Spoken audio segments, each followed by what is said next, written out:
Bonjour. Alors aujourd'hui, présentation d'une maquette que je suis vraiment ravi, non seulement d'avoir, mais de vous présenter aujourd'hui. Parce que, voilà, si vous ne connaissez pas, les Sentinelles de l'air, alias les Thunderbirds, c'est une série qui est chère à mon cœur, même si elle a terriblement vieilli, mais elle date quand même du milieu des années 60. Cette série britannique que l'on doit à Sylvia et Gerry Anderson et leur équipe qui sont connus notamment pour avoir fait de nombreuses séries avec des marionnettes à fil, c'est celle qu'on voit notamment justement dans les Sentinelles de l'air, mais également pour une série que j'espère vous connaissez, puisque c'est un des fleurons de la science-fiction à la télévision des années 70, qui est Cosmos 1999. Eh bien, donc, Sylvia et Gerry Anderson nous ont fait au milieu des années 60 cette super série qui met en valeur de nombreux engins qui sont en plus très clairement à la base de mon intérêt pour comment dirais-je, la réalisation de maquettes de science-fiction à partir de maquettes, j'allais dire communes.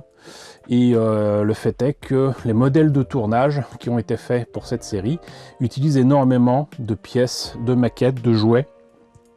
Et pour ceux qui connaissent un petit peu les éléments en question, ça se voit, mais pas tant que ça. Et il y a une belle inventivité que l'on retrouvera d'ailleurs dans les autres productions que je vous parlais tout à l'heure, évidemment. Je tacle dans le trépied, que l'on retrouve évidemment dans Cosmos 1999. Et donc, pour moi, très clairement, c'est la base de tout. Et de toute cette, comment dirais-je, recréation de modèles de tournage à partir d'éléments de détaillage qui viennent de maquettes et de jouets. Pour moi, tout vient de là. Donc c'est très très important pour moi de vous présenter ça, parce que ça fait aussi des années que je rêve d'avoir une maquette du T2. Et sur Vinted, j'ai trouvé vraiment un prix plus qu'intéressant par rapport à d'habitude. Ce genre de truc est vendu souvent plus de 100 €. Là, on a le T2, on a 3 véhicules, dont le petit sous-marin qui est le T4, le Thunderbirds 4. Donc en plus, c'est une maquette de Imai, qui est une marque japonaise que j'apprécie énormément. Et même si je devine que cette maquette est assez ancienne pour que, là pour le coup, la qualité d'Imai que je connais de 1982 sur Macross ne se retrouve pas sur ces maquettes de Thunderbirds, on appréciera quand même le soin apporté, je le dis souvent, mais apporté donc à, comment dirais-je, l'image, la peinture absolument magnifique qu'il y a sur cette boîte, ce pouce à l'achat, donc ce Artbox, qui est absolument magnifique, et ça donne envie de l'acheter rien que pour ça.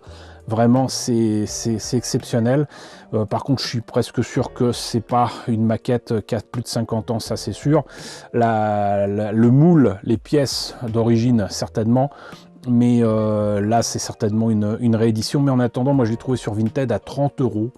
30 €, j'étais super content parce que bon, j'ai raté de nombreuses occasions d'avoir des maquettes de Thunderbirds, des maquettes japonaises, mais à chaque fois c'était beaucoup trop cher. Et là, je vous parle d'un temps que les moins de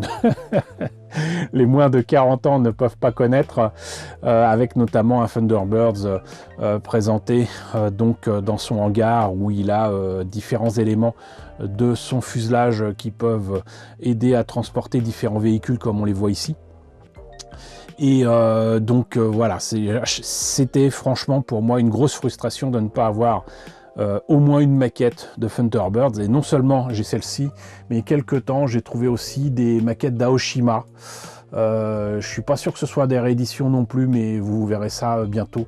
Mais j'ai justement ce véhicule là en beaucoup plus gros, et qui est carrément radiocommandé, et le Thunderbirds 3 qu'on ne voit pas du tout là sur cette image, mais qui est donc ni plus ni moins que la fusée qui permet à un des frères de cette série de rejoindre la station spatiale. J'ai d'autres maquettes à vous présenter bientôt, mais on va commencer déjà par celle-là, ça me semble logique, puisque ça c'est vraiment une scène iconique, c'est vraiment le vaisseau iconique des Sentinelles de l'air.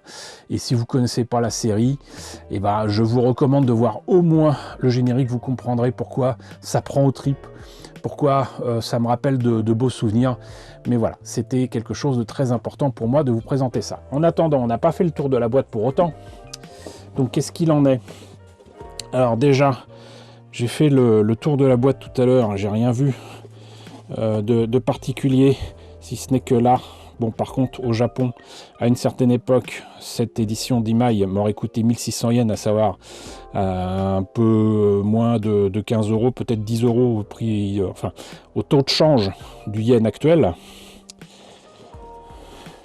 On voit un code barre, donc ça prouve bien que c'est entre guillemets récent. Et je vois pas d'échelle présentée, donc c'est du no scale. Et il y a de fortes chances qu'on ait quelques surprises avec cette maquette, parce que dans les années 60 et 70, les maquettes en fait étaient des jouets pas chers à monter, et il risque d'y avoir quand même des éléments qui sont faits pour jouer pour les enfants. Mais c'est pas grave, encore une fois, pour moi c'est symbolique, c'était important. Donc on va voir immédiatement à l'intérieur ce que ça donne, avec déjà la notice de montage et ensuite les pièces. Alors la notice, ça me surprend un petit peu, mais elle est en noir et blanc. Mais d'un autre côté, si ça date d'aussi loin que je ne le pense, c'est logique. Mais surtout dedans, il y avait donc la traduction des instructions de cette notice qui est entièrement en japonais. Hein. Voilà, donc je ne sais pas qui c'est qui l'a fait, mais c'est quand même assez succinct. Parce que je doute que là, ça a été traduit. Ça marque par contre là, ça serait du 1-300. C'est possible. C'est pas une grosse échelle en tout cas c'est moins petit que je ne le craignais vu le prix. Donc voilà, je suis encore une fois très heureux. Et tout ça ne m'aide absolument pas. Donc voyons déjà justement la notice. Alors là c'est les pièces en présence. On a essentiellement donc le Thunderbird 2 et là d'autres grappes avec d'autres détails du vaisseau évidemment, et les 3 véhicules qui sont donc The Maul, si je me rappelle bien. Donc c'est un engin qui creuse dans le sol. Un autre qui est une qu'est-ce qui est écrit, Recovery Vehicle, donc c'est un véhicule de récupération apparemment, et donc le fameux sous-marin qui est donc le T4. Une planche de décalco, des tubes, des tiges en métal pardon, et des roues. Ce qui finit de me convaincre qu'effectivement, là c'est une maquette qui pourrait être un jouet à roulette. Mais les surprises continuent, puisque vous voyez, je vous disais que c'était un truc à roulette. Non seulement c'est à roulette, mais apparemment on peut mettre un moteur. On va voir tout à l'heure s'il y est là où je me trouve. Je pense qu'il y est, donc il est livré avec. Donc en fait c'est mécanique. Il n'est pas supposé rouler comme ça j'allais dire sur le ventre, mais apparemment c'est faisable. Et donc ça c'est la partie qui indique comment faire la partie pour les piles, la partie pour le moteur et tout. Et voilà, c'est cool. Là, étonnamment, donc avec l'étape 4, on a j'allais dire l'empennage arrière avec ce qui pourrait ressembler à des grilles d'aération. Donc vous voyez que c'est assez simple à faire. Finalement, le gros du véhicule est en 2 parties. On rajoute des tuyères à l'arrière. Là on a en fait non pas des trains d'atterrissage, mais des espèces de tubulures qui permettent de surélever le T2 lorsqu'il balance justement sa cargaison. Et donc ce qui m'étonne, c'est que par contre ça ne s'enlève pas, ça se met sur le côté, c'est articulé apparemment, et ça se met sur les côtés, je sais pas. En tout cas là apparemment ça c'est articulé. Bon, c'est bizarre. Le T4 mine de rien a pas mal de pièces, il a des roulettes aussi. The Maul a des roulettes mais n'a pas de chenilles, et le Recovery véhicule non plus. Et ça m'étonne un petit peu, parce que malgré l'échelle au 1-300, c'est un détail qui est clairement manquant. Voilà. Et sinon après ça indique où placer les décalcomanies. On indique évidemment que ces véhicules sortent éventuellement du coin de cargaison et comment changer les piles. Voilà. Donc bah écoutez, encore une fois, je suis ravi. C'est pas une maquette de première fraîcheur, mais c'est sympathique. Et vous voyez quand même là aussi ce que ça donne. Alors évidemment, je le devinais, mais les détails sont en plein. Mais ça se réglera sans problème. Je verrai si je regrave les détails ou si je me contente de noter par des photos où se trouvent les détails en question et de les faire au crayon à papier ou à la peinture. Là on a même le 2 qui est en relief et qu'on peut peindre facilement. Il serait très tentant de faire donc l'habitacle avec ici donc le cockpit, mais je pense que de la peinture ça sera préférable. Il y a même le détail ici pour le passage du pilote ou des passagers, et ça c'est un détail aussi qui est important parce que sachez qu'il y a un lien entre notamment une série animée japonaise que vous connaissez tous et Thunderbird. C'est justement la façon dont les pilotes vont dans leur véhicule, et ça c'est repris entièrement dans Goldorak avec Actarus qui rentre dans le vide ordure et qui se retrouve dans le Goldorak. C'est exactement la même chose.